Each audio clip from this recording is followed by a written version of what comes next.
ರಸವೆಂಬ ತೈಲವನೆರೆದು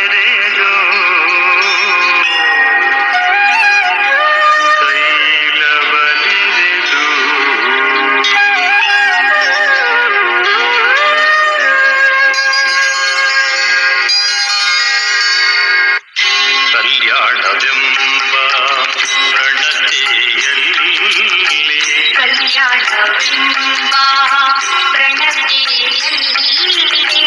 ಭಕ್ತಿ ರಸವೆಂಬ ತೈಲವನೆರೆದು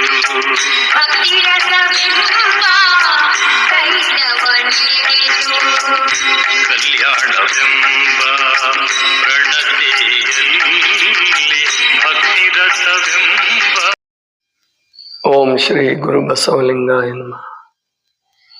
ಸರ್ವರಿಗೂ ಶರಣ ಶರಣ.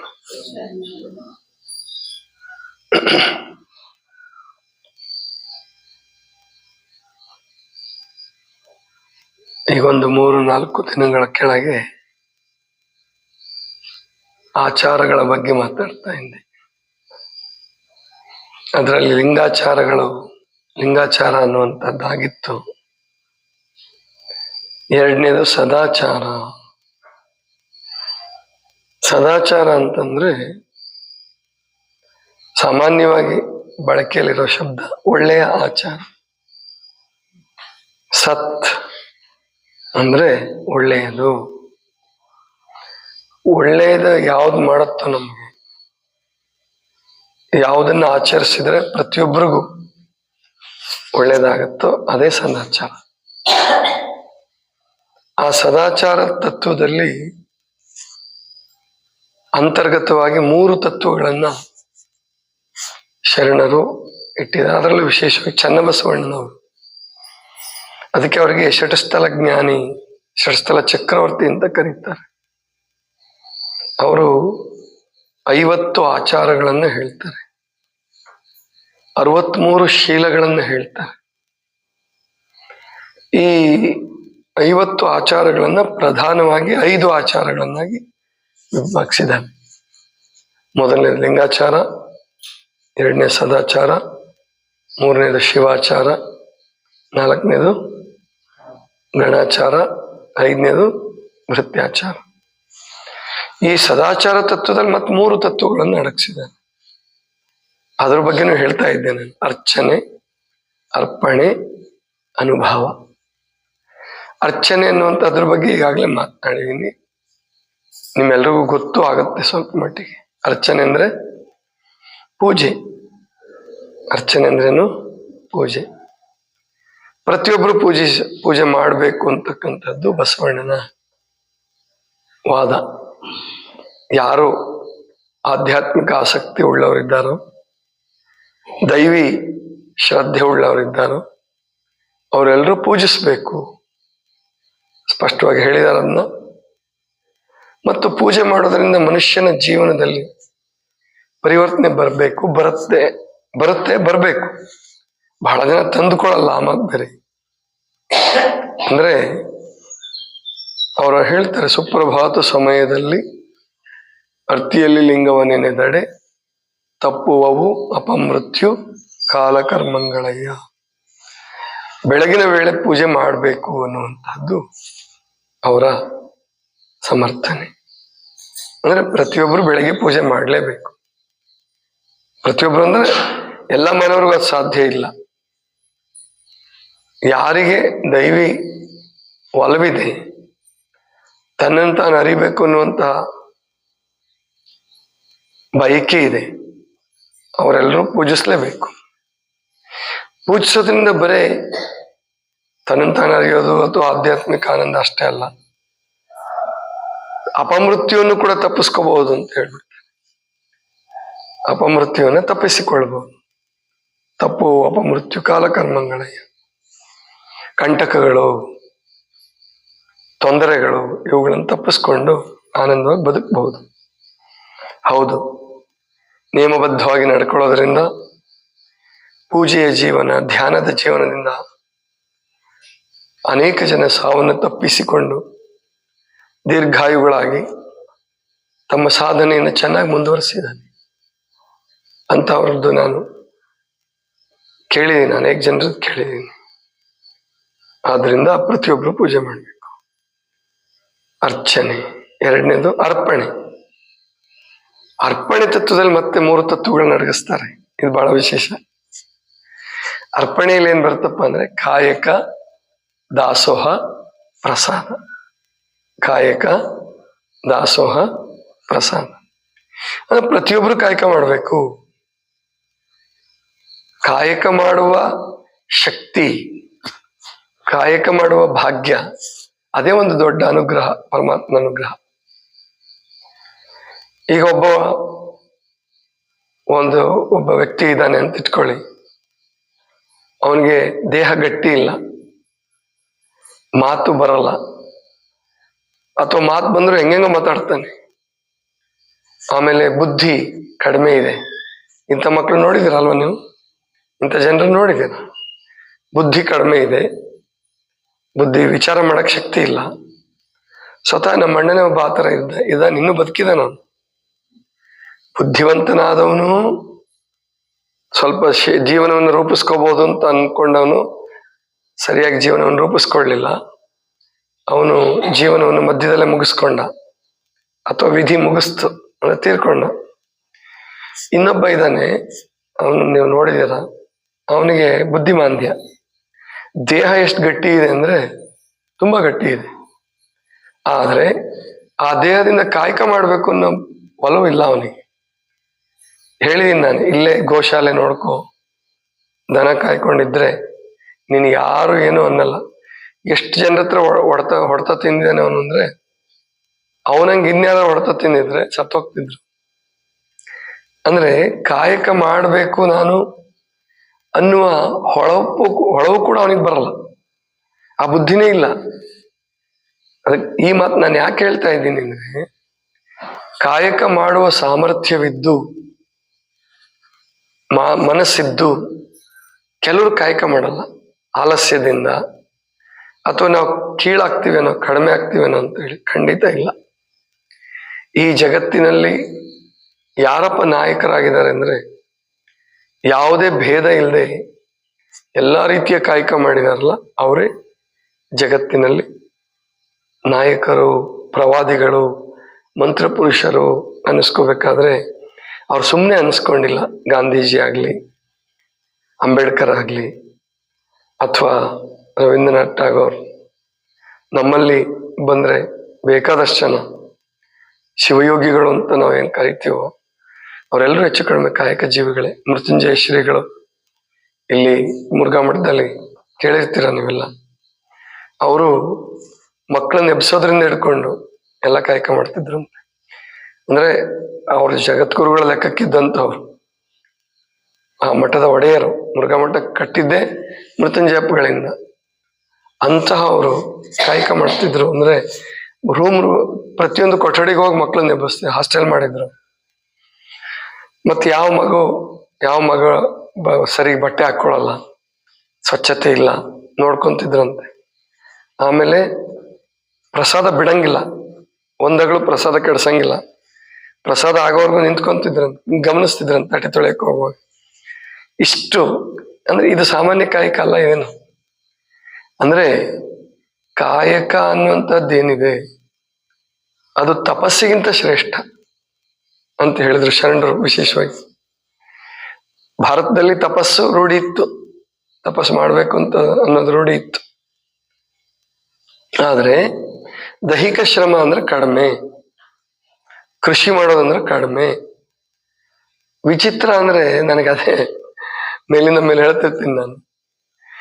ಹಾಲು ಎಲ್ರಿಗೂ ಬೇಕು, ಹೌದಲ್ರಿ? ಹಾಲು ಬೇಡ ಅನ್ನೋರು ಯಾರಾದ್ರು ಇದ್ದೀರಾ? ಮಜ್ಜಿಗೆ ಎಲ್ರಿಗೂ ಬೇಕು, ತುಪ್ಪ ತುಪ್ಪ ಅಂತೂ ಬೇಕೇ ಬೇಕು. ಅದರಲ್ಲೂ ಗುರುಗಳಿಗೆ ಜಾಸ್ತಿ ಬೇಕು ತುಪ್ಪ, ಹೌದಿಲ್ಲ? ಅಂಥದ್ರಲ್ಲಿ ದನ ಕಾಯಕ್ಕೆ ಯಾವ ಗುರುಗಳು ರೆಡಿ ಇಲ್ಲ. ನಾನು ಕಾವಿ ಧರಿಸಿ ದನ ಕಾಯ್ತೀನಿ ಅನ್ನುವಂಥವ್ರು ಯಾರು ಇಲ್ಲ. ಮತ್ತೆ ಇವ್ರ ದೇವರು ಯಾರು? ಗೋಪಾಲ, ಪಶುಪತಿ. ಪಶುಪತಿ ಅಂದ್ರೆ ಶಿವ, ಗೋಪಾಲ ಅಂದ್ರೆ ಕೃಷ್ಣ. ಕೃಷ್ಣ ಮತ್ತು ಶಿವನ ಕಲ್ಪನೆಯಲ್ಲೇ ದನ ಕಾಯ್ತಕ್ಕಂಥದ್ದಿದೆ. ಆದ್ರೆ ಒಬ್ಬ ಹುಡುಗ ಚೆನ್ನಾಗಿ ಓದ್ದೆ ಹೋದ್ರೆ ಹುಡುಗ ಸರಿಯಾಗಿ ಪಾಸ್ ಮಾಡದೆ ಹೋದ್ರೆ ಅವನಿಗೇನಂತ ಬೈತೀರಾ? ದನ ಕಾಯೋನ್ ಅಂತೀರಿ. ಅದಕ್ಕೆ ಸಣ್ಣ ಮಕ್ಕಳಲ್ಲಿ ಏನ್ ಭಾವನೆ ಕೂತ್ಕೊಳ್ಳುತ್ತೆ ಅಂದ್ರೆ, ದನ ಕಾಯೋದಂದ್ರೆ ಕೀಳು, ದನ ಕಾಯೋದಂದ್ರೆ ಕಡಿಮೆ ಅನ್ನುವಂಥ ಭಾವ ಕೂತ್ಬಿಡುತ್ತೆ. ಹಾಗೆ ಅವರು ಎಂದು ದನ ಕಾಯಲ್ಲ, ಕೃಷಿ ಮಾಡಲ್ಲ, ಶ್ರಮಪಟ್ಟು ಕೆಲಸ ಮಾಡಲ್ಲ. ಅಮ್ಮನಿಗೆ ಅಪ್ಪ ಅಮ್ಮನಿಗೆ ಹುಷಾರಿಲ್ಲದ್ರೆ ಅಡುಗೆ ಮಾಡ್ಕೊಡಲ್ಲ. ಅವರು ಬೇಕಾದ್ರೆ ಹೋಟ್ಲಿಂದ ಅದನ್ನು ಕೊಡ್ತಾರೆ, ಅಡುಗೆ ಮಾಡ್ಕೊಡಲ್ಲ. ಅಂದ್ರೆ ಎಂಥ ದುರ್ಬಲ ಸಂಸ್ಕೃತಿಯನ್ನು ಕಟ್ಟಿದೀವಿ ನಾವು. ಹೇಳ್ತೀವಿ, ಜೋರಾಗಿ ಹೇಳ್ಕೊಂತೀವಿ, ನಮ್ಮ ಭಾರತೀಯ ಸಂಸ್ಕೃತಿ ಅಂತಹದ್ದು ಇಂತಹದ್ದು. ನೋ, ನಮ್ಮಲ್ಲಿರ್ತಕ್ಕಂಥ ದೋಷಗಳನ್ನ ಗುರುತಿಸ್ಕೋಬೇಕಾಗಿದೆ, ಗುರುತಿಸ್ಕೊಳ್ಳೇಬೇಕು. ಗುರುತಿಸ್ಕೊಳ್ಳದೆ ಹೋದ್ರೆ ಹಾಳಾಗೋಗ್ಬಿಡ್ತೀವಿ. ಮತ್ತೆ ವಿಜ್ಞಾನ ಯುಗದಲ್ಲಿ ಬದುಕೋದು ಕಷ್ಟ ಆಗತ್ತೆ. ಈಗ ನೋಡಿ, ಎಲ್ಲ ಕಡೆನೂ ತುಂಬಾ ಕಷ್ಟ ಆಗಿದೆ, ಆಳುಗಳದ್ದು ಬಹಳ ಕಷ್ಟ ಆಗಿದೆ. ದನಗಳ ಕೆಲಸವನ್ನ, ಕಸ ತೆಗಿತಕ್ಕಂಥ ಕೆಲಸವನ್ನ, ಕೃಷಿ ಕೆಲಸವನ್ನ ಪ್ರೀತಿಯಿಂದ ಮಾಡಲ್ಲ. ಮಾಡ್ತಾರೆ, ವಿಧಿ ಇಲ್ಲ ಅಂತ ಮಾಡೋದು ಬೇರೆ. ಆದ್ರೆ ಪ್ರೀತಿಯಿಂದ ಈಗೇನು ನಾವು ಪ್ರಾರ್ಥನೆಗೆ ಕೂತಿದೀವೋ, ಈ ಪ್ರಾರ್ಥನೆಗೆ ಬಂದಿರೋದು, ಚಿಂತನೆ ಕೇಳ್ತಿರೋದು ನೀವೇನು ಕಷ್ಟದಿಂದ ಒತ್ತಾಯದಿಂದ ಮಾಡ್ತಾ ಇಲ್ಲ, ಇದನ್ನ ಪ್ರೀತಿಯಿಂದ ಮಾಡ್ತಿದ್ದೀರ. ಇದೇ ಪ್ರೀತಿ ಬಟ್ಟೆ ತೊಳ್ಕೊಳ್ಳೋದ್ರಲ್ಲಿ, ಆಮೇಲಿಂದ ಸ್ವಚ್ಛತೆ ಮಾಡ್ಕೊಳ್ಳೋದ್ರಲ್ಲಿ, ಸ್ವಚ್ಛತೆ ಮಾಡೋದ್ರಲ್ಲಿ ಬಂದ್ರೆ ನಮ್ಮ ದೇಶ ಸುಧಾರಣೆ ಆಗುತ್ತೆ. ಅದಕ್ಕೆ ಮಾತ್ರ ಆಳುಗಳನ್ನ ಹುಡುಕ್ತೀವಿ ನಾವು, ನನ್ನಿಂದ ಹಿಡ್ಕೊಂಡು. ಬರೀ ನೀವಷ್ಟೇ ಅಲ್ಲ, ನಾನು ಕೂಡ. ನಾನು ಮೊದಲು ಮಾಡ್ಕೊಂತಿದ್ದೆ, ಇವಾಗ ಮಾಡ್ಕೊಳಕ್ಕೆ ಸಮಯನೂ ಅನುಕೂಲ ಆಗಲ್ಲ. ಆದ್ರೆ ಮಾಡ್ಕೋಬೋದು, ಸಮಯ ಅನುಕೂಲ ಮಾಡ್ಕೋಬೋದು. ಅದು ನೆಪ. ಸಮಯ ಅನುಕೂಲ ಆಗಲ್ಲ ಅನ್ನೋದು ಕೂಡ ನೆಪ. ಗಾಂಧೀಜಿಯವ್ರಿಗೆ ಸಮಯ ಸಿಕ್ತಿತ್ತು. ಯಾರು ನಮ್ಮ ಸುಧಾಮೂರ್ತಿ ಅವ್ರ ಮನೆಯವ್ರ ನಾರಾಯಣ ಮೂರ್ತಿ ಯಾರೋ ಹೇಳ್ತಾ ಇದ್ರು, ನಾರಾಯಣ ಮೂರ್ತಿ ಅವರು ಬಟ್ಟೆ ಇವತ್ತು ಅವರೇ ತೊಳ್ಕೊಂತಾರಂತ. ಸಹಸ್ರ ಕೋಟ್ಯಾಧೀಶ. ನಾವು ಹಣ ಲೆಕ್ಕ ಹಾಕಿದ್ರೆ ಅವ್ರ ಮುಂದೆ ಏನೂ ಅಲ್ಲ. ಸಹಸ್ರ ಕೋಟ್ಯಾಧೀಶ, ಅವ್ರಿಗೆ ಬಟ್ಟೆ ತೊಳ್ಕೊಡೋರು ಇಲ್ಲ ಅಂತಲ್ಲ, ಸ್ವತಃ ಹೆಂಡ್ತಿನೇ ಇದ್ದಾರೆ, ಮಕ್ಕಳಿದ್ರು, ಮಕ್ಕಳೆಲ್ಲ ಈಗ ದೊಡ್ಡ ದೊಡ್ಡವರಾಗಿದ್ದಾರೆ, ಬೇರೆ ಕಡೆ ಹೋಗಿದ್ದಾರೆ ಬಿಡಿ. ಆದ್ರೆ ಆಳುಗಳು ಅಥವಾ ಅವ್ರ ಶಿಷ್ಯರು, ಅವರು ಎಂಜಿನಿಯರ್ ಅಲ್ಲ, ಹೇಳ್ಕೊಟ್ಟಿದ್ದಾರೆ, ಬೇಕಾದಷ್ಟು ಜನರಿಗೆ ಪಾಠ ಮಾಡಿದ್ದಾರೆ. ಅವ್ರ ಶಿಷ್ಯರು ಸೇವೆ ಮಾಡ್ತಾರೆ. ಎಲ್ಲರೂ ಇದ್ರು ಕೂಡ ತಮ್ಮ ಬಟ್ಟೆ ತಾವೇ ತೊಳ್ಕೊಂತಾರೆ ಅಂದ್ರೆ ಅದು ಎಂಥ ಶ್ರೇಷ್ಠವಾದದ್ದಲ್ವಾ? ನಮಗೆ ಆ ಬುದ್ಧಿ ಬರಲ್ವಲ್ಲ. ಅದಕ್ಕೆ ಇವತ್ತಿಗೂ ಕೂಡ ಸಂಸ್ಥೆಗಳನ್ನ ಕಟ್ಟೋದಕ್ಕೆ ಕಷ್ಟ ಇಲ್ಲ. ಆದ್ರೆ ಗಾಂಧೀಜಿ ತರ ಸಂಸ್ಥೆ ಕಟ್ಟಕ್ಕೆ ನಾವು ಹೊರಟಿಲ್ಲ, ಅಥವಾ ಮತ್ತೆ ಬಸವಣ್ಣವ್ರ ತರ ಸಂಸ್ಥೆ ಕಟ್ಟಕ್ಕೆ ಹೊರಟಿಲ್ಲ ನಾವು. ನಮಗೇನು ಎಲ್ಲ ಕೆಲಸ ಬೇರೆಯವ್ರು ಮಾಡ್ಕೊಡ್ಬೇಕು, ನಾವು ಉಸ್ತುವಾರಿ ನೋಡ್ಬೇಕು. ಈ ಲೆಕ್ಕಕ್ಕೆ ಬಂದ್ಬಿಟ್ಟಿದೀವಿ ಎಲ್ರು. ಅವ್ನು ಕಸ ಗುಡಿಸೋನು ಕೂಡ ಉಸ್ತುವಾರಿ ಮಾಡ್ಬೇಕಂತ ನಾವು, ನನ್ನ ಕೈ ಕೆಳಗೆ ಕಸ ಗುಡಿಸೋರು ಇರ್ಬೇಕು, ಸುಮ್ಮನೆ ಸರಿಯಾಗಿ ಗುಡಿಸಿದೀವಲ್ಲ ನೋಡ್ಬೇಕು. ಈ ಆಫೀಸ್ಗಳಲ್ಲೆಲ್ಲ ಇದೇ ಸಮಸ್ಯೆ ಆಗೋದು. ಸರಿಯಾಗಿ ಕುರ್ಚಿಗೆ ಸಹಿತ ಒರೆಸಿರಂಗಿಲ್ಲ ಆಫೀಸ್ಗಳಲ್ಲಿ. ಕುರ್ಚಿ ಟೇಬಲ್ನ ಕೆಲವು ಆಫೀಸ್ಗಳಲ್ಲಿ ಸರಿಯಾಗಿ ಒರೆಸಂಗಿಲ್ಲ. ಬೇಕಾದಷ್ಟು ಜನ ಪಿವನ್ಸ್ ಇರ್ತಾರೆ, ಅಟೆಂಡರ್ಸ್ ಇರ್ತಾರೆ, ಅವ್ರಿಗೆ ಒತ್ತಾಯ ಮಾಡಿ ಸಂಬಳ ಕಟ್ ಮಾಡ್ತೀವಿ ನೋಡ್ರಿ, ಮೆಮೊ ಕೊಡ್ತೀವಿ ನೋಡ್ರಿ ಅಂತ ಹೊರಸಿಸ್ಬೇಕು. ಇದಕ್ಕೆ ಕಾರಣ ಏನಪ್ಪಾ ಅಂದ್ರೆ, ಶಿಕ್ಷಣ ಕೊಡುವಾಗ ನಾವು ಅಥವಾ ಸಣ್ಣ ಹುಡುಗರಲ್ಲಿ ಸಂಸ್ಕೃತಿ ಕಲಿಸುವಾಗ ಅವ್ರಿಗೆ ಅದನ್ನ ಕಲಿಸಿಲ್ಲ. ನಾವು ಚಿಕ್ಕವರಿದ್ದಾಗ ಒಂದು ಪದ್ಧತಿ ಇತ್ತು ಮೈಸೂರಲ್ಲಿ, ನೀವೆಲ್ಲ ಅದನ್ನ ಕಲ್ತ್ಕೋಬೇಕು. ನಾವು ಚಿಕ್ಕವರಿದ್ದಾಗ ಪಿಯೋನ್ಗಳಿದ್ರು, ಸರಿಯಾಗಿ ಕಸ ಹೊಡಿತಿರ್ಲಿಲ್ಲ. ಅದಕ್ಕೆ ನಮ್ಮಲ್ಲಿ ದೊಡ್ಡ ಹುಡುಗರು ಏನ್ ಮಾಡ್ತಿದ್ರು ಅಂದ್ರೆ, ಯೂನಿಯನ್ ಅಂತ ಮಾಡ್ಕೊಂಡಿರ್ತಿದ್ರು. ಅವರು ಟೈಮ್ ಟೇಬಲ್ ಹಾಕೊಡೋರು, ನಿಮ್ಮ ಕ್ಲಾಸ್ ರೂಮ್ನ ನೀವೇ ಗುಡಿಸ್ಕೋಬೇಕು. ಟೇಬಲ್, ಕುರ್ಚಿ, ಕೂತ್ಕೊಳ್ಳೋಕೆ ಬೆಂಚು, ಮಣೆಗಳಿರ್ತಾವಲ್ಲ, ಸಣ್ಣ ಹುಡುಗರಿಗೆ ಮಣೆ ಇರ್ತಿದ್ವು, ಇಷ್ಟೇ ಎತ್ತರ ಇರ್ತಿದ್ವು. ಮಣೆ ಮೇಲೆ ಕೂತ್ಕೊಳ್ಳೋದು. ಆ ಮಣೆನ ನೀವೇ ಒರೆಸ್ಕೋಬೇಕು. ಮಣೆ ಕೆಳಗಡೆ ಕಸ ನೀವು ಹೊಡ್ಕೊಂಡು, ಕಣ್ಣಿಲ್ಲಿದ್ದವ್ರಿಗೆ ಅದನ್ನ ಕಲ್ಸಿದ್ರು ನಮಗೆಲ್ಲ. ನಮ್ಮ ರ್ಯಾಕ್ಗಳನ್ನ ನಾವೇ ಸ್ವಚ್ಛ ಮಾಡ್ಕೋಬೇಕು. ನಮ್ಮ ಬೀರುಗಳನ್ನ, ನಮ್ಮ ಟ್ರಂಕ್ಗಳನ್ನ ನಾವೇ ಸ್ವಚ್ಛ ಮಾಡ್ಕೊ. ಟ್ರಂಕ್ ಕ್ಲೀನ್ ಮಾಡೋದಂತ 15 ದಿವ್ಸಕ್ಕೊಮ್ಮೆ, ತಿಂಗಳಿಗೊಮ್ಮೆ ಮಾಡ್ಕೋಬೇಕಾಗಿತ್ತು. ಮಾಡ್ಕೊಳ್ದಿದ್ರೆ ಏಟ್ ಬೀಳ್ತಿದ್ವು. ಅಂದ್ರೆ ಈ ತರ ಕಲ್ಸಿದ್ರು ಅಂತ ತಿಳ್ಕೊಂಡು ನಾನು ಈ ಸಂಸ್ಥೆ ಕಟ್ಟಕ್ಕೆ ಅನುಕೂಲ ಆಯ್ತು. ಇಲ್ಲದೆ ಹೋಗಿದ್ರೆ ಪ್ರಾಯಶಃ ಅವಾಗಲೂ ನನಗೆ ಆ ಸಂಸ್ಕಾರ ಸಿಗದೆ ಹೋಗಿದ್ರೆ ಈ ಸಂಸ್ಥೆ ಕಟ್ಟೋದು ಸಾಧ್ಯ ಆಗ್ತಿರ್ಲಿಲ್ಲ ಅಂತ ಕಾಣುತ್ತೆ. ಆಶ್ಚರ್ಯ ಆಗ್ಬೋದು ನಿಮಗೆ, ಒಂದು 4-5 ಜನ ಕಣ್ಣಿಲ್ದಿದ್ದವರೇ ಸೇರ್ಕೊಂಡು ನಾವು 2 ವರ್ಷ 3 ವರ್ಷ ಅಡುಗೆ ಮಾಡ್ಕೊಂಡು ಊಟ ಮಾಡಿ, ನೀರು ಹಿಡಿಯೋದ್ರಿಂದ ಹಿಡ್ಕೊಂಡು ಪಾತ್ರೆ ಬೆಳಗೋದು, ನಮ್ಮ ನೀರು ಕಾಯಿಸ್ಕೊಂಡು ಹೀಟರ್ನಲ್ಲಿ ಕಾಯಿಸ್ಕೊಂತಿದ್ವಿ. ಮತ್ತು ಅವು ಪ್ಲಗ್ಗಿಗೆ ಹಾಕ್ಬಿಟ್ಟು ಹಿಂಗೆ ಕೊಡಕ್ಕೆ ಹಾಕ್ತಿರಲ್ಲ ನೀವು, ಅದರಲ್ಲಿ ನೀರು ಕಾಯಿಸ್ಕೊಂಡು ಸ್ನಾನ ಮಾಡಿದ್ದೀವಿ. ಒಬ್ಬರು ಕರೆಂಟ್ ಶಾಕ್ ಹೊಡೆಸ್ಕೊಂಡಿಲ್ಲ, ಅಂದ್ರೆ ಅಪಾಯ ಮಾಡ್ಕೊಂಡಿಲ್ಲ, ಎಲ್ಲರೂ ಕಣ್ಣಿಲ್ದಿದ್ದವ್ರು. ಅಂದರೆ ಇದು ಯಾಕೆ ಸಾಧ್ಯ ಆಗುತ್ತೆ ಅಂದರೆ ಅದಕ್ಕೆ ಕಣ್ಣೇ ಬೇಕು ಅಥವಾ ಇನ್ನೊಂದೇ ಬೇಕು, ಅಂಗವಿಕಲರಿಗೆ ಮಾಡ್ಕೊಳಕ್ ಸಾಧ್ಯ ಆಗಲ್ಲ ಅಂತ ಇಲ್ಲ. ಇಲ್ಲಿ ಒಬ್ರು ಪ್ರಜಾವಾಣಿಯವರು ಸಂಪಾದಕರು ಬಂದಿದ್ರು, ರವೀಂದ್ರ ಭಟ್ ಅಂತ ಹೇಳಿ. ಅವ್ರೊಂದು ಮಾತು ಹೇಳಿದ್ರು, ಅವ್ರ ಮಗ ಕೂಡ ಮೂಕ, ಅಂದ್ರೆ ಮಾತು ಬರಲ್ಲ ಅವನಿಗೆ, ಅಂಗವಿಕಲ ಇದ್ದಾನೆ. ನಾನು ಇಷ್ಟು ವರ್ಷ ಪತ್ರಿಕೆ ನಡೆಸಿದ್ದೀನಿ, ಪತ್ರಿಕೆಯಲ್ಲಿ ಕೆಲಸ ಮಾಡಿದ್ದೀನಿ, ಎಲ್ಲಾದ್ರೂ ಸಿಲಿಂಡರ್ ಸ್ಫೋಟದಲ್ಲಿ ಕಣ್ಣಿಲ್ದಿದ್ದವ್ರು ಸತ್ತಿದ್ದಾರೆ ಅಂತ ನಾವು ಕೇಳಿಲ್ಲ ಅಂತಂದ್ರು. ಸಿಲಿಂಡರ್ ಸ್ಫೋಟ ಮಾಡ್ಕೊಂಡು ಕಣ್ಣಿಲ್ದಿದ್ದವ್ರು, 2 ಗಂಡ ಹೆಂಡತಿ ಕಣ್ಣಿಲ್ದಿದ್ದವ್ರು ಇರ್ತಾರೆ. ಅವರು ಮಕ್ಕಳನ್ನ ಸಂಭಾಲಿಸ್ತಾರೆ, ಮನೆ ಸಂಭಾಲಿಸ್ತಾರೆ, ಅಡಿಗೆ ಮಾಡ್ಕೊಂಡು ಡ್ಯೂಟಿಗೆ ಹೋಗ್ತಾರೆ. ಈ ತರ ಎಷ್ಟೋ ಜನ, ಅದರಲ್ಲೂ ಬೆಂಗಳೂರಲ್ಲಂತೂ 100 ಕುಟುಂಬಗಳು ಸಿಗ್ಬೋದು ನಿಮಗೆ ಸರ್ವೆ ಮಾಡಿದ್ರೆ. ಅಂದ್ರೆ ಅವ್ರವ್ರ ಕೆಲಸ ಅವರೇ ಮಾಡ್ಕೊಂಡು ಮನೆ ನಡೆಸ್ಕೊಂಡು, ಅವರು ಯಾರು ಪಾತ್ರೆ ತೊಳೆಯವ್ರನ್ನ ಬನ್ನಿ ನೆಲ ಒರ್ಸಕ್ ಬನ್ನಿ ಅಂತ ಕರ್ಕೊಳ್ಳಲ್ಲ. ಯಾಕೆ ಇಬ್ರಿಗೂ ಸಂಬಳ ಕಡಿಮೆ ಇರುತ್ತೆ, ಅವರೇ ಜೀವನ ಮಾಡ್ತಾರೆ. ಇದು ಯಾಕೆ ಸಾಧ್ಯ ಆಗತ್ತಪ್ಪ ಅಂದ್ರೆ ಜೀವನ ಪ್ರೀತಿ. ನಾನು ಬದುಕಬೇಕು, ನನ್ನ ಬದುಕು ಚೆನ್ನಾಗಾಗಬೇಕು, ನಮ್ಮ ಕುಟುಂಬ ಕಟ್ಟಬೇಕು ಅನ್ನುವಂಥದ್ದು ಇರುತ್ತಲ್ಲ, ಅದು ಎಲ್ಲರಿಗೂ ಬಂದರೆ, ಅದರಲ್ಲೂ ವಿಶೇಷವಾಗಿ ಅಧ್ಯಾತ್ಮ ಕ್ಷೇತ್ರದಲ್ಲಿ, ಧರ್ಮ ಕ್ಷೇತ್ರದಲ್ಲಿ ಕೆಲಸ ಮಾಡೋರು ಇದನ್ನ ಮೊದಲು ಕಲ್ತ್ಕೋಬೇಕು. ಯಾಕಂದ್ರೆ ಇಲ್ಲಿ ಜನ ಬರೋರು ಕಡಿಮೆ, ಈಗಂತೂ ತುಂಬಾ ಕಡಿಮೆ ಆಗಿದೆ. ಹಾಸ್ಟೆಲ್ಗಳಿಗೆ ಹುಡುಗರಿಲ್ಲ, ಬರಲ್ಲ. ಮೊದಲು ಹಾಸ್ಟೆಲ್ಗಳು ಇರ್ತಿರ್ಲಿಲ್ಲ, ಮಠಕ್ಕೆ ಬರ್ತಿದ್ರು. ಇವಾಗ ಎಲ್ಲ ಕಡೆ ಹಾಸ್ಟೆಲ್ಗಳಾಗಿದ್ದಾವೆ, ನವೋದಯ ಶಾಲೆಗಳಾಗಿದ್ದಾವೆ, ಮೊರಾರ್ಜಿ ಶಾಲೆಗಳಾಗಿದ್ದಾವೆ, ಉಚಿತ ಅವರಿಗೆಲ್ಲ ವ್ಯವಸ್ಥೆ ಇದೆ. ಆದ್ರಿಂದ ಈಗ ಮಕ್ಕಳು ನಮ್ಮ ಮಠಕ್ಕೆ ಬರಲ್ಲ. ಈಗ ನಾವೇ ಸಿದ್ಧರಾಗಬೇಕು. ಹಂಗಂತೇಳಿ ನಮ್ಮ ಕೈಲಿ ಆಗಲ್ಲ ಅಂತೇಳಿ ಮಠಗಳನ್ನು ಬಿಡಂಗಿಲ್ಲ, ಗೋಶಾಲೆಗಳನ್ನು ತೆಗೆಯಂಗಿಲ್ಲ. ನಾವೇ ಕೆಲಸ ಮಾಡಿಕೊಂಡು ಹೆಚ್ಚಿನ ದಕ್ಷತೆಯನ್ನು ಬೆಳೆಸ್ಕೊಂಡು ನಾವು ಮಾಡಿದರೆ ಮಾತ್ರ ಆಧ್ಯಾತ್ಮ ಕ್ಷೇತ್ರ ಚೆನ್ನಾಗಿ ಬೆಳವಣಿಗೆ ಆಗತ್ತೆ. ಇಲ್ಲ ಮುಂದೆ ಅಂಥ ಕಾಲನೂ ಬರುತ್ತೆ, ಆಧ್ಯಾತ್ಮ ಕ್ಷೇತ್ರಕ್ಕೆ ಬರುವಂಥ ಕಾಲನೂ ಬರುತ್ತೆ. ಆದ್ರೆ ಅಲ್ಲಿ ತನಕ ನಾವು ಕಾಯಬೇಕು. ತಾತ್ಪರ್ಯ ಏನಪ್ಪಾ ಅಂದ್ರೆ ಪ್ರತಿಯೊಬ್ಬರು ಕಾಯಕವನ್ನ ಮಾಡಲೇಬೇಕು. ಕಾಯಕ ಮಾಡಿಯೇ ಪ್ರಸಾದ ಮಾಡೋದು, ಇದೇ ಶರಣರು. ಕಾಯಕ ಮಾಡೋದು, ಆಮೇಲೆ ತಕ್ಷಣ ಪ್ರಸಾದ ಇಟ್ಟಿಲ್ಲ ಅವರು, ದಾಸೋಹ ಅಂದ್ರೆ ಉಣಿಸಿ ಉಣ್ಣೋದು.